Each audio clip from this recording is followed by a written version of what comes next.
உங்களோட பேர் என்னங்கண்ணா? எங்கேருந்து வரீங்க? என்ன ரேங்க்? என்ன டிபார்ட்மெண்ட்? என்னோட பேர் ஐயப்பன். தென்காசி மாவட்டம் புளியங்குடியிலேருந்து வரேன். இப்போ வரைக்கும் நான் தமிழ்நாடு சிறைத்துறையில் பிரிசன் அண்ட் கரெக்ஷன் டிபார்ட்மெண்ட் வந்து எடுத்திருக்கேன். என்ன படிச்சிருக்கீங்க சார்? நான் எம்எஸ்சி கெமிஸ்ட்ரி முடிச்சிருக்கேன். எம்எஸ்சி ஆமா. கெமிஸ்ட்ரி. ஓகே. எப்போ டிஎன்பிஎஸ்சி படிக்க ஸ்டார்ட் பண்ணீங்க? ஆல்ரெடி ஒர்க் பண்ணிட்டு இருந்தேன். ஒர்க் பண்ணி முடிச்சுட்டு சரி டிஎன்பிஎஸ்சி படிப்போம் அப்படின்ட்டு 2023 எங்கள் ஊர் பக்கத்தில் இருக்கிற போதி அகாடமியில் வந்து 2 வருஷமா படிச்சுட்டு இப்போ அங்கேயே தான் அடுத்த குரூப் 2க்கும் அப்படியே ப்ரிப்பேர் பண்ணிட்டு. ஓகேங்க. எவ்வளோ கேள்விகள் போட்டீங்கண்ணா? நான் 148 கொஸ்டின்ஸ் போட்டிருந்தேன். ஓகே. எத்தனாவது முயற்சி இது உங்களுக்கு? இது எனக்கு 2வது முயற்சி. ரெண்டாவது. ஆமாம், 24 குரூப் 4ல் ஒன்று, அடுத்து இப்போ வருது. போன குரூப் 4ல் 162 கொஸ்டின் போட்டிருந்தேன். இது நம்ம ஃபாரஸ்ட் டிபார்ட்மெண்ட்டுக்கு தான் வந்துருந்துச்சு. சரி அப்படின்ட்டு அடுத்து இதுக்கு ட்ரை பண்ணால் இப்போ சிறைத்துறை டிபார்ட்மெண்ட் வந்து எடுத்துருக்கு. ஓகேங்க. தமிழ் எந்த மாதிரி படிக்கணும் அப்படின்றத சொல்லுங்க. தமிழ் இப்போ பொறுத்தவரைக்கும் என்னென்னா ஸ்கூல் புக்ஸை தாண்டி அதிகமாக எக்ஸ்ப்ளோர் பண்ண வேண்டிய தேவைகள் இருக்குது. எதுக்காக சொல்கிறேன் அப்படின்னா, அவங்க ஒரு 10லேருந்து 12 கொஸ்டின் வரை இங்கிலீஷ் டு தமிழ் டிரான்ஸ்லேஷனே கேட்குறதுனாக்கில் நம்ம அது புக்கில் இருந்து மட்டும் இருக்குல்ல, 3 கொஸ்டின் மட்டும்தான் புக்லேயே இருந்துச்சு. அதை மித்த 9 கொஸ்டின் என்னென்னா நமக்கு ஜென்ரலான ஒரு வாஸ்டான நீங்கள் ஜிகே படிக்கும் போது அதுலேருந்து நீங்கள் தமிழுக்கான அந்த இங்கிலீஷ் டு தமிழ் டிரான்ஸ்லேஷனுக்கான அந்த வார்த்தைகள்லாம் அதில் அப்படி தான் தெரிய வேண்டியதாக இருக்குது. இல்லை அப்படின்னா தமிழ்நாடு அரசே வந்து ஒரு பிடிஎஃப் போட்டிருக்காங்க, என்னென்னா தமிழ் டு இங்கிலீஷ் டிரான்ஸ்லேஷனுக்கு. அதுலேருந்து அதிகமான அதாவது அதில் ஒரு 1000 பக்கம் 1500 பக்கம் இருக்குது. பட் எல்லாத்தையும் படிக்க முடியாது. பட் எப்படி கோத்ரூ பண்ணால் தினமும் ஒரு 10 பக்கமாக எடுத்து நம்ம அதை பார்த்துக்கிட்டே இங்கிலீஷ் டு தமிழ் டிரான்ஸ்லேஷன் என்னெல்லாம் இருக்குன்னு நம்ம பார்த்துட்டே வந்தீங்கன்னா அது உங்களுக்கு ஹெல்ப்ஃபுல்லாக இருக்கும். ஓகே. கலைச்சொற்கள்லாம் எங்கே படிச்சீங்கண்ணா? கலைச்சொல் அதான் என்ன, நீங்கள் தனியாக புக்கில் தான் இருந்து நான் படிப்பேன் அப்படிங்கிற மாதிரி படிக்க முடியாது. உங்களுக்கு நீங்கள் டெய்லி நியூஸ் பேப்பர் படிக்கிறீங்களோ அதில் வர அந்த இங்கிலீஷ் அது அந்த அந்த ஆங்கிலத்தை வந்து எப்படின்னா நீங்கள் பொதுவாக வளர்த்துக்கிறது மூலியமாக தான் இதில் இருந்து நீங்கள் அந்த கலைச்சொற்களை வந்து போட முடியும். அப்படி தான் இருந்துச்சு. அந்த 4 ஆப்ஷனுக்கு ஒன்றா தான் நம்ம யோசிக்க போகிறோம். அப்படிங்கும்போது புக்கில் இருந்து 3 கொஸ்டின் மட்டும்தான் இங்கிலீஷ் டு தமிழ் இருந்துச்சு, தமிழ் டிரான்ஸ்லேஷன் இருந்துச்சு. மற்ற 9 கொஸ்டினும் வெளியே இருந்திருக்கிறப்போ உங்களுக்கு அந்த பல்துறை சார்ந்த அறிவு இருக்காங்க தான் அவங்க வந்து சோதிக்கிறாங்க. அதுக்கேற்ற மாதிரி ப்ரிப்பேர் ஆகுங்க. அவ்வளோ. தமிழுக்கு பள்ளி பாட புத்தகங்கள் தாண்டி வேற என்ன புத்தகங்கள்லாம் படிக்கலாம்? இல்லை, இப்போ அதிக பேர் சொல்கிறாங்க தமிழுக்கு வந்து புக்கு வேறு அதிகம் படிக்கணும். இப்போ கூட நம்ம ஆனுவல் பிளானர் விட்டதுலேருந்து 20-25 புக்கு கொண்ட ஒரு பிடிஎஃப் இருக்குது. ஐ மீன் அந்த புக்கில் இருந்தே படிங்க, இதெல்லாம் கொஸ்டின் வரும்னு சொல்கிறாங்க. ஏன் அதை இந்த இதில் 25 புக்கில் எடுத்தவங்க ஏன் அதுக்கப்புறம் வேறு 25 புக்குக்கு போக மாட்டாங்கன்னு என்ன இது இருக்குது? அதனால அடிப்படையானது வந்து இலக்கணம் மட்டும்தான். இலக்கணத்துலேருந்தே உங்களுக்கு 85 கொஸ்டின்ஸ் வர்றதுனால அடிப்படையான இலக்கணத்தை நீங்கள் கற்றுக்கோங்க. இலக்கணத்தை கற்றுக்கிறதுக்கு என்ன வழியோ அதை மட்டும் பாருங்கள். நீங்கள் இலக்கணத்தை அடிப்படையாக கற்றுக்கிட்டீங்கன்னா நீங்கள் அதுலேருந்து எந்த கொஸ்டின்ஸ்னாலும் போட்டுக்கலாம். நான் இந்த புக்கை படிங்க அந்த புக்கை படிங்கன்னு சொல்ல மாட்டேன். அடிப்படையான இலக்கத்தை உங்களால் எப்படி கற்றுக்கிற முடியுதோ அதை தெளிவாக கற்றுக்கோங்க. அவ்வளோதான். தமிழை பொறுத்த வரைக்கும் 3 பார்ட் இருக்கும் இல்லையா? செய்யுள், உரைநடை, இலக்கணம் 3 இருக்கு. இல்லை, அதான் இப்போ வந்து என்னன்னா இலக்கண பகுதியில் 85 கொஸ்டின்ஸ் வந்துடுது. மிச்சம் 15 கொஸ்டின் தான் நம்ம புக்கில் இருந்து வருது. அதுவுமே புக்கை தாண்டி இப்போ கரண்ட்டாக என்ன நடக்குது, இப்போ இருக்க அறிஞர்கள் பற்றியெல்லாம் அவ்வளோ கொஸ்டின்ஸ் இருக்குது. அந்த 85 மார்க்கு நீங்கள் உங்களுக்கு என்ன பண்ண 85ல் 10 மார்க் வந்து இங்கிலீஷ் டு தமிழ் டிரான்ஸ்லேஷன், அப்புறம் கலைச்சொல் வந்து 10 கொஸ்டின், இங்கிலீஷ் டு தமிழ் வந்து 5 கொஸ்டின் இருக்குது. அப்போ அது போக 70 கொஸ்டின் உங்களுக்கு இலக்கணம் சார்ந்தான் இருக்குது. இப்போ இலக்கணம் சார்ந்து நீங்கள் இப்போ ஒரு தமிழ் புக்கை படிக்கணும். பட் படிக்கும்போது எப்படின்னா இதுக்கு முன்னாடி படித்த மாதிரி மனப்பாடம் பண்ணாமல் அதுலேருந்து இப்போ ஒரு பாட்டு இருக்குன்னா ஒரு பாடல் வரியிலேருந்து நீங்கள் அதுலேருந்து ஒரு சேர்த்தெழுதவோ பிரித்தெழுதவோ, இப்போ ஒரு வார்த்தை இருக்குன்னா அதில் பிரித்தெழுதுன்னு பார்த்துக்கிட்டே அதில் புணர்ச்சி என்ன விதி வருது, இதெல்லாம் வந்து நீங்கள் தெரிஞ்சுக்கணும். அதுக்கு தான் அடிப்படையான இலக்கணம் தெரியணும். அதை ஸ்கூல் புக்கில் எங்கெங்கெல்லாம் இருக்கோ அந்த இப்போ ஒரு பாடல் வரி இருக்குன்னா இதில் என்ன இலக்கணம்லாம் வரலாம், அந்த மாதிரி நீங்கள் படித்தா கொஞ்சம் நல்லாயிருக்கும். தமிழ்ல அந்த யூனிட் 7 தமிழ் அறிஞர்களும் தமிழ் வந்து என்ன புக்ஸ் படிக்கலாங்க? ஸ்கூல் புக்ஸ் தானே? ஸ்கூல் புக்ஸே படிக்கலாம். School books plus current affairs ரிலேட்டடாக தமிழ் அறிஞர்கள் என்னென்ன விஷயம் நடந்துட்டு இருக்கு. மோஸ்ட்லி அவங்க என்ன கேட்குறாங்கன்னா இப்போ தமிழுக்கு என்ன விருது கொடுக்குறாங்க, அதாவது நான் இதுன்னு மட்டும் மென்ஷன் பண்ண மாட்டேன். நீங்கள் அந்த 15 மார்க்கு அவன் ஸ்கூல் புக் மட்டும் தான் கேட்கணுன்ட்டு கிடையாது. இப்போ அந்த 15 மார்க்கு ஸ்கூல் புக்கில் இருந்து வரவும் இல்லை இந்த குரூப் 4 பொறுத்த வரைக்கும். அப்போது நீங்கள் என்ன பண்ணலாம் அப்படின்னா அந்த 15 மார்க்கு ஸ்கூல் புக்கை தாண்டியும் கரண்டாக ரிலேட்டடாக என்ன தமிழறிஞர்கள் இல்லாட்டி அந்த இலக்கியம் சார்ந்து வந்து என்ன நடந்துட்டு இருக்கு அப்படிங்கிறதையும் அதை குறித்து ஒரு பார்வை இருந்துச்சுன்னா கொஞ்சம் நல்லாயிருக்கும். அந்த 15 மார்க். மேக்ஸ் எந்த மாதிரி படிச்சிங்கண்ணா? மேக்ஸ் எங்கள் சார் சொல்லிக் கொடுத்தது மட்டும்தான். போதி அகாடமியில் புளியங்குடி போதி அகாடமியில் படித்தா அவர் எடுத்த அடிப்படை மட்டும்தான். எங்கள் சார் சொல்கிறது தான், நீங்கள் இலக்கணத்தில் எப்படி நீங்கள் அடிப்படையாக படிச்சுக்கிட்டு நீங்கள் அதில் எந்த கேள்வி கேட்டாலும் போடலாமோ அதே மாதிரி அங்கே இருக்க டாப்பிக்கில் அடிப்படையாக என்ன இருக்கோ அது எல்லாமே படிங்க.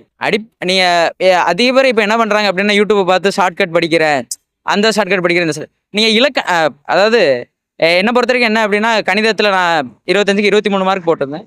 நான் என்ன ஸ்ட்ராட்டஜி யூஸ் பண்ண ஸ்ட்ராட்டஜின்லாம் இல்லை, எங்கள் சார் சொல்லி கொடுத்தது தான். நீங்கள் அடிப்படையை எப்படினாலும் போட்டிங்கன்னா அதுலேருந்து வேறு வேறு கணக்குகள் வரும்போது நீங்கள் அடிப்படையான இதில் இருந்தால் உங்களுக்கு அந்த பிளான்ஸ் வந்து வரும். அந்த கொஸ்டினை எப்படி எதிர்கொள்ளலாம் அப்படிங்கிறதெல்லாம் வரும். அப்போ அடிப்படையான இலக்கணத்தை சொன்ன மாதிரி அடிப்படையான மேக்ஸை கரெக்டாக போடுங்க. பாட்மாஸ் ரூலில் தான் நம்ம கணக்கில் எப்படி பார்த்தாலும் கூட்டல் கழித்தல் வகுத்தல் பெருக்கல் தான் பண்ண போகிறோம். அதை எங்கே பண்ண போகிறோம், எப்படி பண்ண போகிறோம், எதை பண்ணால் சீக்கிரம் பண்ண போகிறோம், இதுதான். அதுக்கு நீங்கள் பேங்கிங் படிக்கணும்னு சொன்னால் அதான் சொல்லுவாங்க. நீங்கள் அடிப்படையை படிங்க, அதுக்கப்புறம் நீங்கள் வந்து ஸ்பீடை வந்து ப்ராக்டிஸ் பண்ணு சொல்லுவாங்க. அது மாதிரியே பண்ணுங்க. அடிப்படையான தகவல்கள் மட்டும் கரெக்டாக படிங்க. ஓகே. ஜிஎஸ்ல 6 யூனிட் இருக்கு. ஒரு பெரிய டாபிக் ஜிஎஸ் தான் இருக்கிறதுலே தமிழ் மேக்ஸை விட. ஜிஎஸ் எந்த மாதிரி படிச்சீங்கன்றத சொல்லுங்க. எனக்கு ஜிஎஸ் வந்து கொஞ்சம் மார்க் கம்மியாக தான் வந்துருந்துச்சு.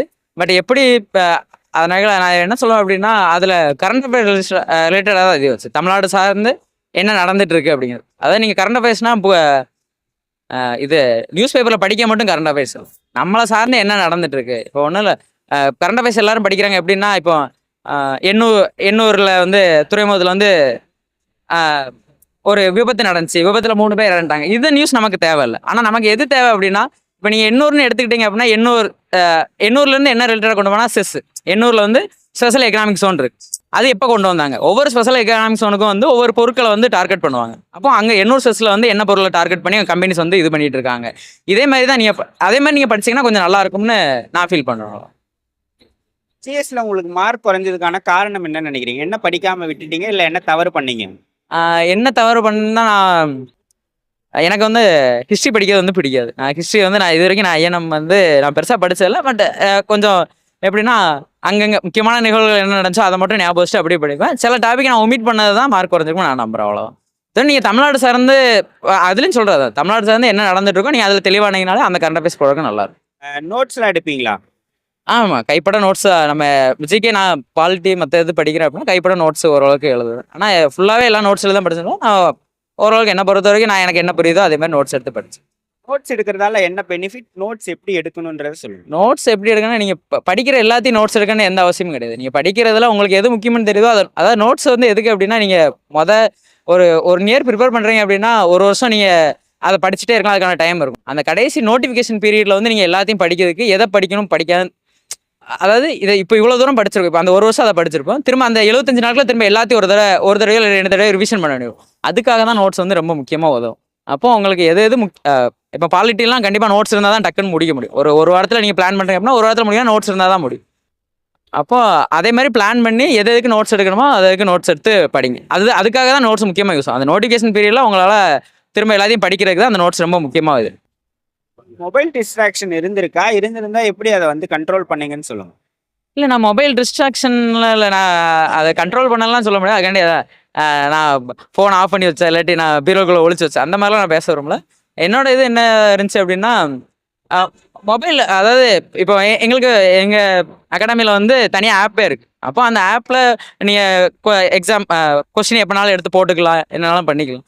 அப்போ டிஸ்ட்ராக்ஷனுக்கு பதில் அதிலே வந்து நம்ம படிக்கிறதுக்கு என்ன வழியோ அதை பண்ணிக்கிட்டேன், அவ்வளோதான். மற்றபடி நான் எப்பவும் போல் எல்லா சோஷியல் மீடியா யூஸ் பண்ணால் நமக்கு அந்த தெளிவு வந்து இருக்கணும். நம்ம வந்து இதிலே அதுக்காண்டி ஃபோனை பார்த்துட்டு இருக்கோம்ட்டு 4 மணி நேரம் 5 மணி நேரம் ஃபோன் பார்க்காத அந்த பர்சனல் ஸ்பேஸ்ல உலகத்தில் என்ன இருக்குன்னு தெரிஞ்சிருக்கிற கூட அந்த சமூக ஊடகங்களை யூஸ் பண்ணுறது வந்து இப்போ உங்களுக்கு அது உதவிகரமாக இருக்கும். நீங்கள் அதிலே மூழ்கிடக்கூடாது, அவ்வளோ. படிக்கிற ஆஸ்பிரன்ஸுக்கு நீங்கள் என்ன மெசேஜ் சொல்லுவீங்கண்ணா? மெசேஜ்லாம் இல்லை, சொன்ன மாதிரி சில பேர் நினைப்பாங்க இன்னும் 1 வருஷம் இருக்குது, நீங்கள் 6 மாதம் ஏதோ பண்ணிவிட்டு அடுத்த 6 மாதம் வந்து படிக்கலாம்னு நினைப்பாங்க. அப்படி இருக்கிறத விட தினமும் அதை கன்சிஸ்டண்ட்டாக வச்சுக்கோங்க. 3 மணி நேரம் 4 மணி நேரம் படிக்கிறீங்களா, அந்த 4 மணி நேரமும் நல்லா படிங்க, அவ்வளோதான் மீன் பண்ண விரும்புகிறேன். அந்த 4 மணி நேரத்தை நீங்கள் ஒழுங்காக யூஸ் பண்ணாலே போதும். நீங்கள் 1 வருஷம் தினமும் 4 மணி நேரம் ஒரே ஒர்க்கை பண்ணிட்டு இருக்கீங்கன்னா அது உங்களுக்கு ரொட்டீனாகவும் ஆயிரும். அந்த ரொட்டீன் தான் உங்களை ஜெயிக்க வைக்கும். அது போக நான் மோட்டிவேஷனல் ஸ்பீச் கேட்டப்போ மட்டும் 10 மணி நேரம் 12 மணி நேரம் படிப்பேன், மற்ற நேரம் சும்மா இருக்கிறது வந்து ரொம்ப ஒரு தப்பானது. அப்படி இல்லாமல் டெய்லி உங்களால் 2 மணி நேரம் முடியுதோ இல்லை 3 மணி நேரம் முடியுதோ அதை கரெக்டாக வந்து படித்தா மட்டும் போதும், அவ்வளோ. எக்ஸாம் ஹாலில் என்னென்ன மிஸ்டேக்ஸ்லாம் பண்ணக்கூடாதுன்னு சொல்லுவாங்க. எக்ஸாம் ஹாலில் என்ன பண்ணுறது, பதட்டப்படாதீங்க. அதிக பேர் பண்ணுறது தப்பு தான். மார்க் டெஸ்ட் வந்து அதிகமாக எழுதி பாருங்க. ஏதோ ஒரு இன்ஸ்டியூட்டில் ஏதோ ஒரு இதில் வந்து டெஸ்ட் பேட்ச் போட்டு டெஸ்ட் எழுதும்போது அங்கே தப்புகளை குறைக்க மூலியமா நம்ம மெயினாக பண்ணுற எக்ஸாமில் போய் தப்பாக குறைக்கலாம், அவ்வளோதான். நான் அதுக்கு வந்து நீங்கள் அங்கே போய் மட்டும் இப்படி இருந்தால் நடந்துடும் அப்படின்னு சொல்லுறோம்ல. நீங்கள் அதிகமான டெஸ்ட் போட நீங்கள் அந்த தப்பை வந்து கரெக்ட் பண்ணிட்டே வரலாம். எங்கெங்கே தப்பு பண்ணுறீங்களோ அந்த தப்பை கரெக்ட் பண்ணிட்டே வந்தீங்கன்னா கரெக்டாக இருக்கும். ஓகே, எப்படி இருக்கு இந்த மூமெண்ட்? வீட்டிலலாம் சொல்லிட்டீங்களா? வீட்டிலலாம் சொல்லலாம், எல்லாம் சந்தோஷப்பட்டாங்க, அவ்வளோதான். நம்ம அடுத்தடுத்த முயற்சிகளை பண்ணிகிட்டே இருக்க வேண்டியது. யாருக்கு நன்றி சொல்லணும்னு நினைக்கிறீங்க இந்த ஜேர்னில? நான் முக்கியமாக நன்றி சொல்ல வேண்டியது எங்கள் அம்மாவுக்கு தான். அவங்க தான் இவ்வளோ தூரம் கஷ்டப்பட்டு இவ்வளோ 2 வருஷம் நம்ம வேலையை நான் ஒரு வேலை பார்த்துட்டு இருந்தேன். அந்த வேலையிலேருந்து வந்ததுக்கப்புறமும் நீ படிப்பா அப்படின்னு சொன்னது அம்மா தான். அடுத்து என்னோட நான் படித்த நிர்வாகத்தோட ஆசிரியருக்கு ஜெயகணேச ராஜா சாருக்கு வந்து ரொம்ப நன்றிக்கடன் செலுத்த விரும்புகிறேன். அவர் காட்டின வழிகாட்டலில் தான் இவ்வளோ தூரம் வந்திருக்கான்னு நான் நம்புகிறேன்.